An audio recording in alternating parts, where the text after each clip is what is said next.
Welcome back to Jokelore, folks. Pop quiz, hotshot. What do you get when you put Joe Rogan, Dave Foley, Phil Hartman, rest in peace, Stephen Root, and Andy Dick together? Well, back in 1995, you got NewsRadio, a surreal workplace sitcom featuring a cast of heavy-hitting comedic misfits. Joe Rogan and Andy Dick were there as well. Known for its mix of rapid-fire dialogue, absurd and surreal storylines, and eccentric, unpredictable characters, NewsRadio was praised by critics and viewers alike. However, in my opinion, the most unique and interesting thing about the show was its eclectic cast and their real-life backstories. Whether you watch the show or not, the cast themselves have some truly remarkable stories and careers. From the meteoric rise and stinky stagnation of Joe Rogan, to the celebrated careers of Dave Foley and Stephen Root, to the self-destruction marathon that is Andy Dick's life, and the extremely tragic fate of Phil Hartman. This is the insane cast of NewsRadio. By the way, please like the video and leave a comment, it really helps the channel, and subscribe to the channel if you want to see more Jokelore. While it was an underdog compared to 90s juggernauts like Frasier, Seinfeld, and Friends, NewsRadio remains a cult favorite to this day. Whether it was the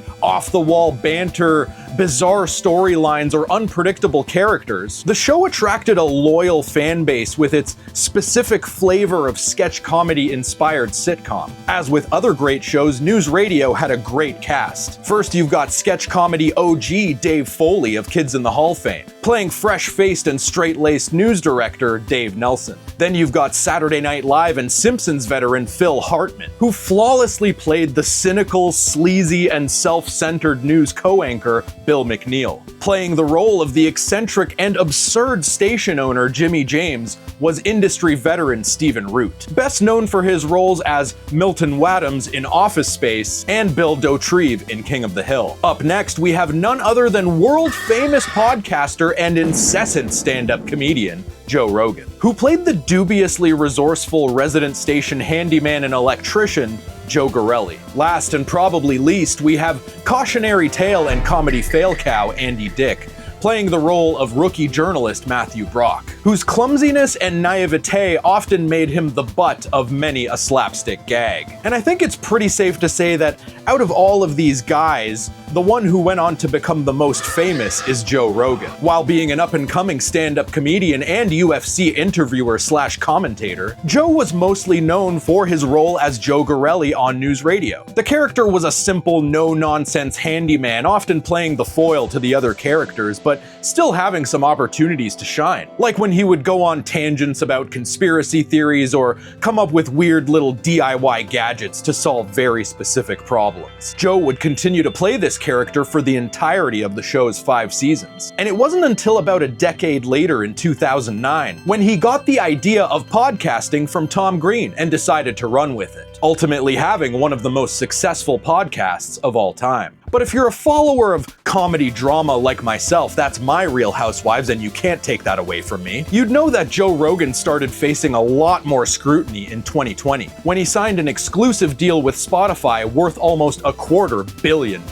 It was also around this time that Joe, whether intentionally or not, became an unlikely yet powerful political influencer. And even though he was historically left-leaning, his views took a noticeable shift after COVID, with his podcast becoming a content mill for right-leaning and/or libertarian political views. The general consensus was that COVID freaked him out something fierce and broke his brain just a little bit. So much so that a few short years later, Joe would begin to hate legal weed and abortions, and decided to move from LA to Austin, Texas of all places. Meanwhile, Joe would aggressively insist his stand-up comedy career upon anyone who was unfortunate enough to depend on him for food. Man's gotta eat somehow, doubling down on his status as one of the top 250 comedy assassins in true billionaire weirdo style by opening his own personal echo chamber comedy club, The Comedy Mothership. And what can I really say that hasn't already been said? Joe Rogan has developed one of the most respected young comedy communities that the world has ever seen. And the Austin comedy scene will go down in history as the movement that saved stand-up comedy. That definitely hasn't been said. However, I do believe that the sheer desolation of the Rogan sphere is something that will go down in the comedy history books. Next up, we've got Canadian sketch comedy legend Dave Foley, who played newly hired and fresh-faced Dave Nelson. Nelson. As the newest news director of WNYX, Foley would often play the straight man to the other characters, with Dave trying to steer the ship and its unhinged crew while also having to deal with constant disruptive and chaotic visits from station owner Jimmy James. And while NewsRadio was a big part of Dave Foley's career,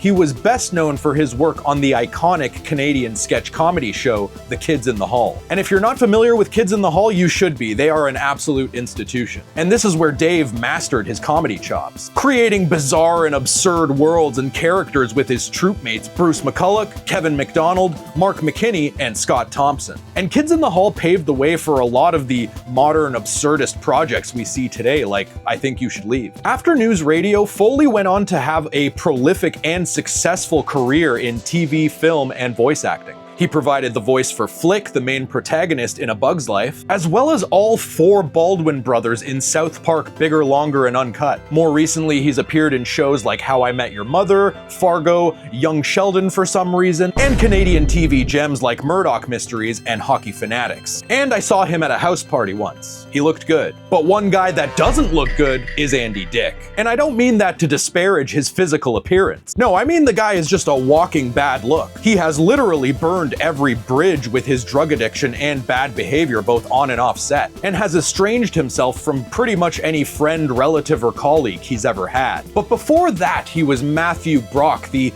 overly enthusiastic and approval-seeking journalist at WNYX. Matthew's character often expressed himself with off-topic interjections and obnoxious statements. But he was also a naive and green behind the ears news journalist, eager for the approval of his peers, especially that of news co-anchor Bill McNeil. This would often lead to him being on the receiving end of the show's many physical gags, whether it was one of Joe's homemade gadgets shooting gelato in his face, getting dragged across the news office with a safety rope, or just getting straight up assaulted. Fans of NewsRadio loved the character, and he was actually one of the fan favorite characters of the show overall. And I agree, Andy Dick was great on NewsRadio, but golly did he go on to make some really up life decisions. Unfortunately, after NewsRadio, Andy Dick would become infamous for his severe drug addiction and many high-profile public incidents. This even included a beef with fellow comedian and industry veteran Jon Lovitz over the death of Phil Hartman. Yes, that's right, Jon Lovitz actually blamed Andy Dick for what happened to Phil Hartman, saying that Andy was responsible for reintroducing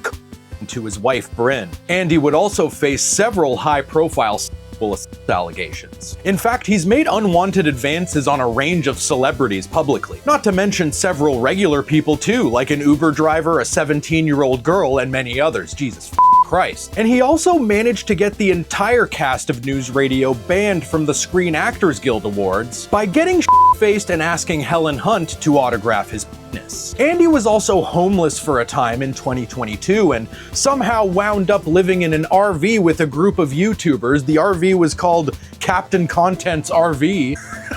That's what it was called. This RV acted as a sort of live streaming hub, featuring a rotating cast of disgraced YouTubers and other content creators. In fact, one of these YouTubers was Only Use Me Blade, who seems to be a recurring character in my videos now. And you could actually see Andy in one of Blade's RV streams at the time, further adding to his reputation as an absolute ghoul. What's Andy been up to lately, you might ask? Well, just last year he overdosed on fentanyl and almost died, and has since been spending time at a sober living facility. Good call. I don't know what else to say about that one. Let's talk about Stephen Root, who played one of my favorite characters on NewsRadio. Jimmy James, aka Mr. James, the eccentric billionaire station owner. Known for his surprise visits and outlandish remarks, Jimmy was a constant source of disruption for Dave, who would often have to bend to Jimmy's every whim and do his bidding. Whether it was calculating annual bonuses for the entire news crew, being put in charge of an office complaint box, and other bizarre tasks and social experiments, Mr. James would also share conspiratorial knowledge, at one point even revealing his true identity as Deep Throat of the infamous Watergate scandal, and was even suspected at one time of being the legendary airplane hijacker who got away,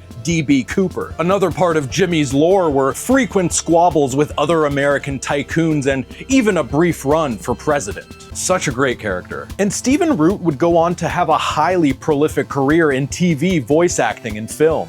In addition to his essential characters in Office Space and King of the Hill, Root would also deliver a haunting performance as Jim Hudson in the Jordan Peele thriller Get Out. More recently, he starred in the hit comedy Barry with Bill Hader, one of the funniest people alive, and the brand new horror comedy Widow's Bay with Matthew Rhys. And of course, it wouldn't be NewsRadio without the iconic Phil Hartman, who impeccably and, in my opinion, flawlessly played the role of news co-anchor Bill McNeil, the loud, pompous, and hilariously entitled voice of WNYX. Along with Mr. James, Bill is hands down one of my favorite characters from the show. To create Bill McNeil, Hartman used his razor-sharp timing and booming vocal delivery to craft a perfectly exaggerated version of a narcissistic media personality. This made him the perfect antagonist for the show, with Bill often causing chaos amongst the news crew for his own amusement, and being a constant source of grief for the young news director Dave Nelson. He would also occasionally weave an absurd and convoluted backstory with random and casual trauma dumps and follow them up with good times, good times. And it was these special flourishes by Hartman that made Bill a truly unforgettable character. Like his castmate Dave Foley, Phil Hartman was also from Canada, but started his comedy career in the US. Believe it or not, before comedy, he was trained in graphic design, and actually worked on album covers for big 70s rock bands like America and Crosby, Stills and Nash. However, he found himself looking for a different creative outlet, and in 1975 joined the improv troupe The Groundlings. During his time there, he would work with fellow groundling Paul Rubens, who he actually helped with developing Pee Wee Herman, fun fact, even going on to write the Pee Wee Herman stage show and the 1985 movie Pee Wee's Big Adventure. For the better part of a decade, Phil would also work on Saturday Night Live, both as a writer and performer. During his 8 seasons on SNL, Hartman would develop a reputation for supporting his fellow castmates and having a keen eye for crafting sketches. And I know my childhood would not have been the same without Hartman's iconic voice acting in The Simpsons. My butt cheeks just clenched really hard when I said that. From the early to late 90s, Hartman would play fan-favorite characters Lionel Hutz, a shady and incompetent lawyer, known for his tendency to skirt the law and occasionally dabble in fraud, and Troy McClure, a sleazy, washed-up actor who will take any gig for a paycheck, including marrying Selma Bouvier.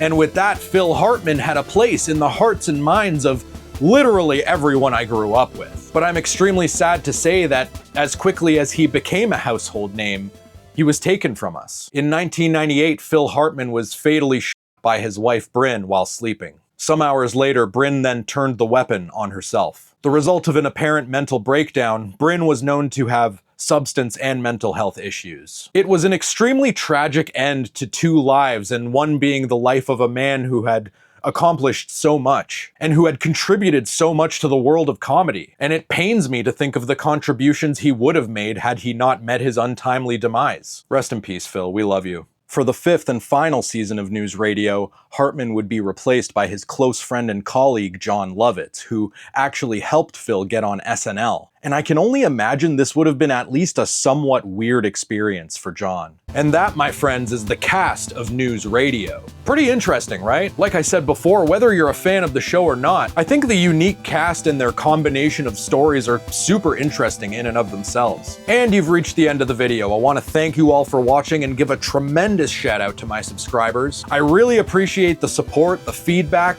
just everything. It really makes me want to keep getting better at this every day, so thank you. It really means a lot. As always, please like the video and leave a comment. It really helps me out. And subscribe to the channel if you want to see more Jokelore. And that's the news.